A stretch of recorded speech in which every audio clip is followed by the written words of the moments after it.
안녕하십니까.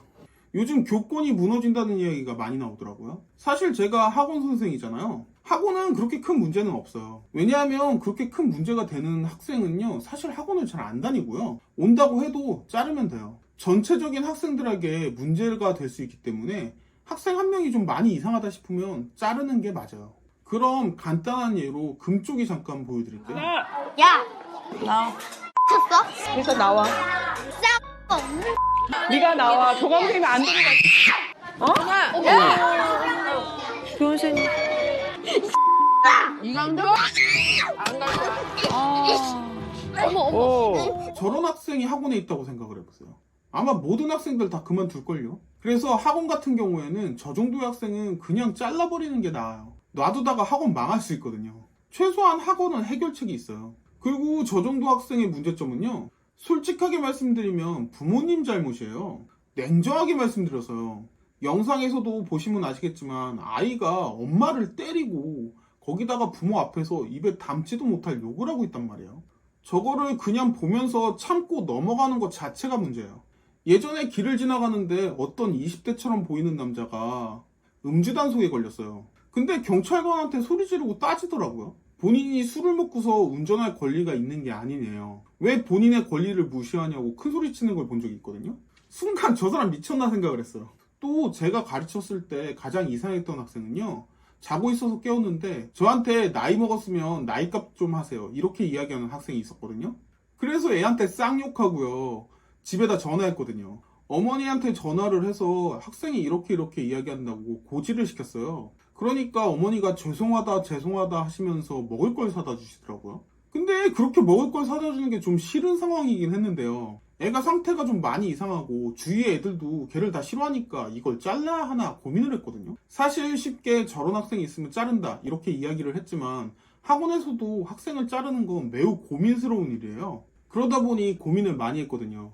다른 학생들도 와서 제발 좀 잘라달라고 이야기를 하고 있고요. 애가 너무 버릇이 없으니까 자기가 보기가 기분이 나쁘대요. 그래서 고민을 했는데 예전에 돌아가신 어머니가 생각이 나더라고요. 저 학생 어머니가 원래 처음에 좀 도도하셨거든요. 학생 이렇게 해달라 저렇게 해달라 요구 조건이 좀 다양하셨는데 그 사건 이후로 무조건 죄송하다 이러시는 거예요. 그러다 보니까 엄마가 무슨 잘못인가 이러면서 예전에 돌아가신 어머니가 생각이 나더라고요. 그리고 애랑도 이야기를 좀 해봤는데 본인도 본인이 잘못한 걸 안 돼요. 그래서 정신병원까지 다니고 있는데 잘 안 고쳐진다고 하더라고요. 그래서 노력해봐라 이러면서 자르지는 않았거든요. 그리고 학생이 영상에서 보여드리는 저 수준까지는 아니었어요. 뭐 많이 안 좋기는 했는데 그렇게 다니다가 결국에는 옆반으로 넘어갔거든요. 전체적으로 반이 바뀌는 상황이었어요. 그 옆반으로 넘어가서 가운데 손가락을 들고서 욕을 했다고 하더라고요, 선생한테. 그러고서 바로 잘렸죠.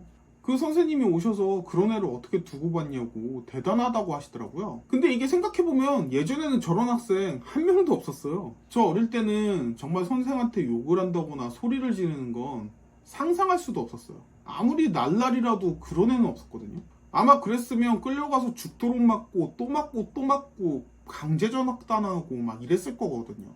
이게 생각해보면 체벌이 필요하기는 해요. 영상에서 나왔던 저런 학생들 솔직하게 세게 몇 대 맞으면 절대로 저런 행동 안 해요.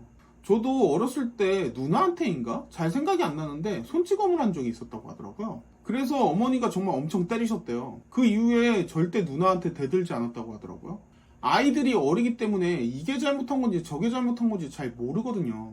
근데 이래도 아무 말 안 하고 저래도 아무 말 안 하면 이렇게 행동해도 된다고 생각하고 자기 멋대로 행동을 하는 거죠. 만약 영상에서 나왔던 아이가 제 아이였으면 저는 그날 반 죽도록 때렸을 거예요. 그러면 그 아이는 그 행동을 하면 안 된다는 걸 알게 되겠죠. 물론 때리는 건 절대 좋은 교육이 아니에요. 하지만 또 필요할 때가 있거든요. 이게 아이를 사랑한다면 때릴 때는 또 때릴 수 있어야 아이가 나중에 밖에 나가서 욕을 안 먹어요. 그리고 이 힘든 세상을 살아갈 수 있겠죠. 저 아이가 그냥 저대로 큰다고 생각을 해보세요. 사회 부적응자예요. 저 아이 옆에서 사실 다른 친구들 말을 안 해서 그렇지 저 아이한테 친구가 단 한 명이라도 있을까요? 당연히 친구는 단 한 명도 없을 거예요. 저 상황에서 친구가 있다면 그게 더 이상한 거죠. 친구들끼리 어울리면서 서로 하지 말아야 되는 행동들을 하지 않아야 된다는 걸 배워가는데요. 근데 저 상황이면 절대 못 배우죠. 저 아이한테 같은 또래 애들끼리 어울려 있는 게 무슨 도움이 되겠어요? 저 아이가 나중에 커서 어떻게 될까요? 꼭 안 좋게 된다는 게 아니라 저런 사회성 가지고 이 힘든 세상을 어떻게 살아나가요? 아이가 나이가 먹었을 때 부모님이 경제력이 있을까요? 없을까요? 어느 정도의 체벌은 저는 아이를 위해서도 꼭 필요하다고 생각을 해요. 정말 간단하게 고칠 수 있는 건데 못 고치잖아요. 다만 지금 체벌이 금지된 상황이 왜 금지되었는지에 대해서는 생각을 좀 해보기는 해봐야 돼요. 저 어렸을 때 선생들이 어땠냐면요, 자기 기분 안 좋으면 맨날 싸대기 때렸어요. 근데 그러다 보니까 당시에 강목 가지고 그 강목으로 학생 머리를 때린 사건이 있었어요. 결국에 학생이 죽었고요. 그러면서 체벌이 금지가 된 거거든요. 저도 어느 정도 체벌이 필요하다고 생각은 하는데요, 그렇다고 강목으로 머리를 때린다거나 학생의 싸대기를 때린다거나 이런 상황은 절대 벌어지면 안 되는 상황이죠. 어렸을 때 정말 싸대기 많이 맞고 자랐거든요. 생각해보면 정말 뭔가 중간이 없지 않나 이런 생각이 들거든요. 선생들이 너무 때려서 문제가 되니까 이제는 오히려 학생들이 선생을 때리고 있어요. 학원은 앞에서도 언급드렸지만 그냥 자르면 돼서 체벌이 없어도 되기는 해요. 근데 학교에서는 학생들을 자를 수가 없으니까요. 어떤 방법으로든 저 학생들을 저지할 수 있는 방법이 좀 생겼으면 좋겠어요.